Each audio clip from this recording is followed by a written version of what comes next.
Hello everyone, in this video we will be learning about the most important topic of histology, dental histology, that is oral mucous membrane। ये बहुत important chapter है। इसमें 10 mark का question आता है university पर, मतलब इसके चांसेस ना बहुत ही ज़्यादा है आने के। 95% चांसेस है कि आएगा ही आएगा क्वेश्चन। तो इसमें किस टाइप का क्वेश्चन आता है 10 मार्क के लिए लिखने के लिए? तो सबसे पहले पूछ लेंगे define oral mucous membrane, then classification. उसके बाद या तो ये पूछ लेंगे कि differentiate between keratinised and non keratinised, या फिर दूसरी तरीके से क्वेश्चन को कैसे फ्रेम कर सकते हैं कि सिंपली पूछ लेंगे कि define oral mucous membrane and describe about the dorsum of tongue. तो डोर्सम ऑफ टंग में हम डिफरेंट पैपिले और उनके डायग्राम के अकॉर्डिंग उसको एक्सप्लेन करेंगे। तो इस टाइप से जो है ना क्वेश्चंस आते हैं, उसी के अकॉर्डिंग मैं आपको आंसर फ्रेम करना बताऊंगी, so that you can get maximum marks in the exam. और ये वाइवा के पर्सपेक्टिव से भी बड़ा इंपॉर्टेंट टॉपिक है। एक्सटर्नल आते हैं तो इस पर क्वेश्चन ज़रूर उठाते हैं क्योंकि ये इंपॉर्टेंट टॉपिक है ही। So let's get started with the oral mucous membrane. So first हम डेफिनेशन पढ़ेंगे। डेफिनेशन क्या है OMM की? तो the surface of oral cavity is a mucous membrane. अगर हम ओरल कैविटी के सरफेस की बात करें तो वो क्या है? म्यूकस मेम्ब्रेन है। Okay. The oral mucosa is continuous with the skin of lip through the vermilion border. अब ये समझो कि वर्मिलियन बॉर्डर क्या है। जो हमारी सबसे पहले जो ओरल म्यूकस मेम्ब्रेन है वो कहाँ से स्टार्ट होती है? अगर हम एंटीरियर से स्टार्ट करें तो इसमें हमारा इन्वॉल्व होती है स्किन ऑफ द लिप, और लिप में भी कहाँ तक का पार्ट? Vermilion border. तो वर्मिलियन बॉर्डर क्या होता है इस फिगर में देखेंगे। इसमें जो हमारे लिप की लाइनिंग है या ये जो बॉर्डर है, लिप का जो बॉर्डर है, इसको क्या बोलते हैं? वर्मिलियन बॉर्डर बोलते हैं। ठीक है। तो वर्मिलियन बॉर्डर से लेकर के ये हमारा कहाँ तक होता है? फेरिंग्स तक होता है, म्यूकोजा ऑफ फेरिंग्स तक होता है। ठीक है। बस ये डेफिनेशन याद रखनी है। अगर इसको समझ लेंगे तो अच्छे से याद रहेगी। सिंपली क्या है कि जो हमारी ओरल कैविटी है उसकी जो मेम्ब्रेन है वो म्यूकस मेम्ब्रेन है। ये तो हम पहले भी पढ़ चुके हैं ना कि म्यूकस और सीरस ग्लैंड्स होती है। ठीक है। तो हमारी जो ओरल कैविटी है उसमें क्या है? म्यूकस मेम्ब्रेन है। अब देखो क्या है, ये हमारी कहाँ से कहाँ तक होती है? ये हमारी लिप की स्किन के वर्मिलियन बॉर्डर से फेरिंग्स के म्यूकोसा तक होती है। बस इतना याद रखना है। Now the classification of oral mucosa. Oral mucosa को हम क्लासीफाई करते हैं based on functional criteria and type of epithelium. Functional criteria में सिंपली हमें बस दिमाग लगाना है कि क्या फंक्शन होता है, उसके बेसिस पे हमने उसको क्लासीफाई करना है। सबसे पहले मेस्टिकेशन करवाते हैं हमारे, जब हमारे माउथ में फूड जाता है तो मेस्टिकेशन होती है। तो उसके लिए जो मेस्टिकेशन करवाता है वो मेस्टिकेटरी म्यूकोजा हो गया। तो जिसमें हमारे इन्वॉल्व क्या होंगे? Gingiva, hard palate. दूसरा, जब हम मेस्टिकेशन करते हैं मतलब खाना चबाते हैं तो उस टाइम पे हमारे जो चीक्स होते हैं और जो लिप्स होते हैं वो स्ट्रेच होते हैं। तो उसके स्ट्रेच होने की वजह से क्या होता है? हमारा मेस्टिकेशन में हेल्प करता है कुल मिला करके। तो स्ट्रेचिंग एंड रिलैक्सिंग कौन करवाता है? Lining mucosa. और एक होता है हमारा स्पेशलाइज्ड म्यूकोजा जो हमारे डोर्सम ऑफ टंग में प्रेजेंट होता है। ये स्पेशल क्यों है? क्योंकि इसका सेंसरी फंक्शन है। सेंसरी फंक्शन कैसे है कि जो हमारा डोर्सम ऑफ टंग होता है उसमें जो टेस्ट बड्स होते हैं वो क्या है?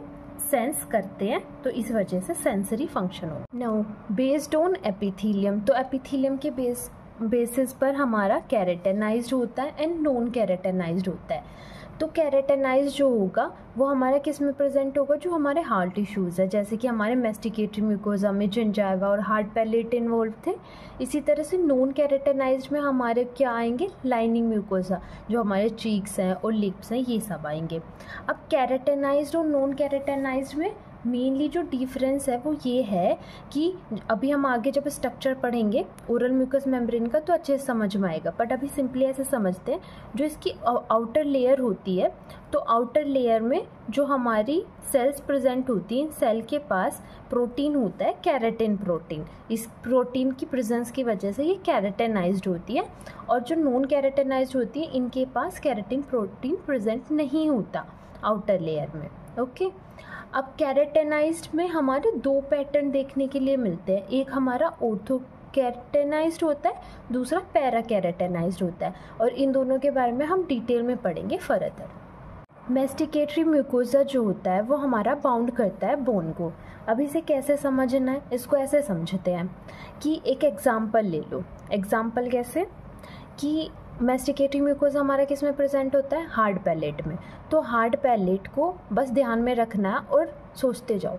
बाउंड टू बोन, तो हार्ड पैलेट को अगर हम टंग से टच करके देखेंगे तो उसमें हम देखेंगे कि पूरी तरह से जो म्यूकस है, म्यूकोसा है हमारी, वो पूरी तरह से बाउंड है बोन पे, ऐसे कोई लूज म्यूकोसा नहीं है। फिर दूसरा, डज नॉट स्ट्रेच, तो स्ट्रेच भी नहीं कर सकते हम उसको क्योंकि वो पूरी तरह से उस पर स्टिक हुई है बोन पर। दूसरा, ये बियर करता है मैस्टिकेटरी फोर्सेस। तो हमने देखा था मैस्टिकेटरी म्यूकोसा हमारा मैस्टिकेशन में हेल्प कर रही थी, तो ये हमारे मैस्टिकेटरी फोर्सेस को बियर करेगी। दूसरा हमारा लाइनिंग म्यूकोसा है। लाइनिंग म्यूकोसा में हम अपने लिप या चिक को हम एग्जाम्पल लेके समझ सकते हैं। तो ये हमारा कवर करता है मस्कुलेचर को, हमने देखा हमारे चीक है। दूसरा, ये स्ट्रेचेबल होता है। हमने देखा था कि हमारे चीक्स जो हैं और लिप्स जो हैं वो स्ट्रेच और रिलैक्स करते हैं during the process of mastication. Now the functions of oral mucosa. तो ओरल म्यूकोसा के फंक्शंस पढ़ते हैं क्या क्या होते हैं। फर्स्ट फंक्शन जो है इसका वो डिफेंस है। डिफेंस में क्या होता है, ये हमारा एक इफ़ेक्टिव बैरियर होता है। क्या, ओरल म्यूकोसा जो होता है वो एक बैरियर की तरह काम करता है, और जो हमारे माइक्रो ऑर्गेनिज्म होते हैं उनकी एंट्री नहीं होने देता। वैसे तो हमारी ओरल म्यूकोसा जो होती है वो इम्परमेबल होती है बैक्टीरियल टॉक्सिन को। इसका क्या मतलब है कि नॉर्मली हमारी जो ओरल कैविटी है उसमें ऑलरेडी ही फ्लोरा प्रेजेंट होती है। वो जो फ्लोरा प्रेजेंट होती है वो हमारे हेल्प करती है इन डिफेंस, ठीक है। बट कभी कभी इम्यूनिटी लो होने की वजह से क्या होता है, माइक्रो ऑर्गेनिज्म या बैक्टीरिया वगैरह हमारे माउथ में इन्वेड कर जाते हैं। तो उस टाइम पर भी अगर बैक्टीरिया कुछ टॉक्सिन्स प्रोड्यूस करते हैं तो ओरल म्यूकस मेम्ब्रेन उसको अंदर नहीं जाने देती, ठीक है। It secrete antibodies, humoral and cell mediated immunity, तो इम्यूनिटी में भी हेल्प करती है। Lubrication, second function is lubrication. तो ल्यूब्रिकेशन क्या होता है, सलाइवरी ग्लैंड्स प्रेजेंट होती हैं जिसकी वजह से क्या है, ओरल कैविटी मॉइस्ट रहती है, और ये प्रिवेंट करती है किससे, ड्राइंग से और क्रैकिंग से, ठीक है। दूसरा, ये हेल्प किस में करती है, अगर हमारी ओरल कैविटी मॉइस्ट रहेगी तो हम स्पीच, मैस्टिकेशन और स्वेलिंग आराम से कर पाएंगे, इंस्टेड ऑफ वो फंक्शंस अच्छे से परफॉर्म नहीं हो पाएंगे। सेंसरी, थर्ड फंक्शन है सेंसरी। तो ओरल म्यूकोसा जो होती है वो सेंसिटिव होती है हमारी किसके लिए, टच के लिए, प्रेशर के लिए, पेन के लिए एंड टेम्परेचर के लिए। और इसमें एक हमारा स्पेशल सेंस प्रेजेंट होता है, that is sensation of taste, जो कि हमारे anterior 2/3 of dorsum of tongue में प्रेजेंट होता है। सेंसरी में एक हमारा क्या है, जो हम स्वलोइंग करते हैं, गैंगिंग और सलाइवेशन, ये जो सारे रिफ्लेक्सेस होते हैं ये इनिशिएट कौन करता है, हमारे जो रिसेप्टर्स प्रेजेंट होते हैं ओरल कैविटी में। एक है कि touch sensation in the soft palate result in gag reflex. Gag reflex क्या होता है, कभी ऐसे देखा होगा कि जब हम इम्प्रेशन, किसी ने अगर इम्प्रेशन दिया है, अपना इम्प्रेशन देता है, तो जब हम जो ट्रे है, ट्रे में जब एल्जिनेट होता है उसको प्रेस करते हैं अगेंस्ट, है ना, इम्प्रेशन लेने के लिए, तो हमारी जो सॉफ्ट पैलेट है ना उस पर वो टच होता है। तो उस पर टच होने की वजह से जो सेंसेशन होती है, तो ऐसा होता है कि उल्टी जैसा होता है, कि उल्टी जैसा मन होता है कि उल्टी कर दो, तो वो जो रिफ्लेक्स होता है दैट इज गैग रिफ्लेक्स, वो भी हमारा क्या है, सेंसेशन में आता है। And fourth function is protection. तो प्रोटेक्शन में क्या होता है, oral mucosa protects the deeper tissues. अब डीपर टिश्यूज़ को कैसे प्रोटेक्ट करेगी, जो डीप में हमारे कौन से टिश्यू है, जब हम कनेक्टिव टिश्यू की बात करते हैं उसमें हमारे ब्लड वेसल्स, नर्व्स वगैरह सब सप्लाई होता है, तो उसको ये प्रोटेक्ट करके रहता है। किससे, मैकेनिकल फोर्सेस से, क्योंकि जब हम मैस्टिकेशन करेंगे तो मैकेनिकल फोर्सेस वहाँ पर जनरेट होंगी, तो उन सब से प्रोटेक्शन का काम करता है। ठीक है।